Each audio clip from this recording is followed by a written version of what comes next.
I'm just going to share a few stories that are close to my heart. The first one is very personal, and it goes to the point of upskilling in a very different domain. As a small business, we support a whole lot of our own vendors who are single people or two people offices. So I'll take the example of our gym instructor and our yoga instructor. And this is around the COVID time frame. They used to come to the office, we used to have classes. And then as COVID struck, both of them were practically, they didn't know what to do next because there were no offices, nobody was traveling.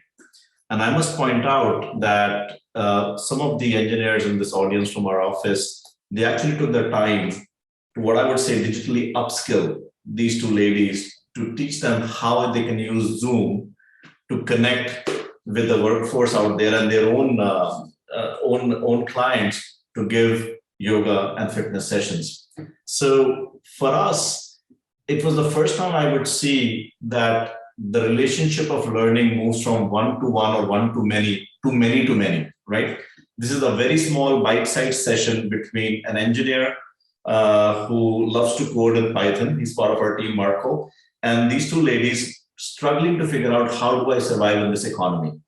And within a few days, they had a business booming on the digital side. So that's just the first story I wanted to share, that it's not for the lack of expertise that you can't learn. You just have to make those connections. And I think digital has a great role to play to connect people across the world. And in this case, Marco, the expert, training two people who really don't know how to kind of utilize their Macs or their iPads to kind of get their expertise across to the world. And I think we have seen that all through COVID, that digital is here to enable that. Now, what are the enablers there? The enablers were Zoom. Everybody knows how to do Zoom, right? It doesn't take a lot to understand. So effectively, you got to make the interfaces super simple. And I think, Adesh, you talked about the consumerization. Mike, you mentioned bring the customer in the room. People have experience of behaviors which are super simple that they can use. Then you can get on to the digital journey. I don't think there's anybody today in most parts of the world who doesn't know how to use a mobile phone. So you got to deliver more and better experiences on that front. The second story that I have is more around purpose and values and a common agenda that all of us follow or face, which is the whole sustainability net zero environment. And the reason I picked that up is it's adding 3 times the complexity for large organizations, whether it's automotives, manufacturers, energies, utilities, telecoms, to deliver their plans in time on budget. Because what would take a set of people to deliver the regular course of projects, now you need to deliver 10 times more with the same set of people. So the UK itself, we have a need of about 400,000 new jobs to what's called the net zero workforce. That's just the UK, a small island, right?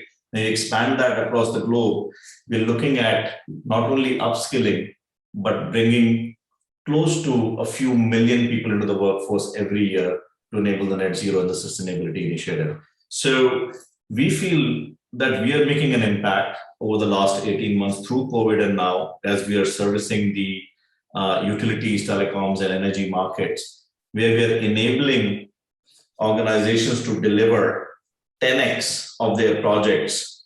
And they can do so by smartly mobilizing their experts, by connecting them remotely with new employees, with less skilled workers out in the field, so that they can efficiently coach, supervise, and train them to do their job first time right.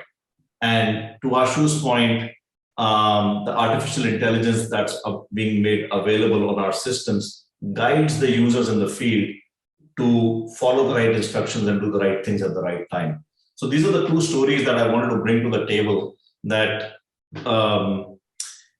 the many-to-many relationship between experts around the world and people who want to learn and get to the next level will happen. It's going to happen now, and digital is a great enabler.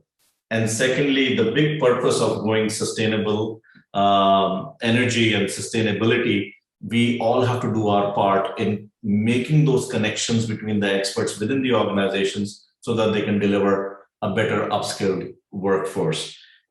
Close to 12 countries is where we could deploy our solution in the last 12 months in 5 different languages, all the way from Africa to Hong Kong to Australia to US to Portugal. And our biggest learning was it's people.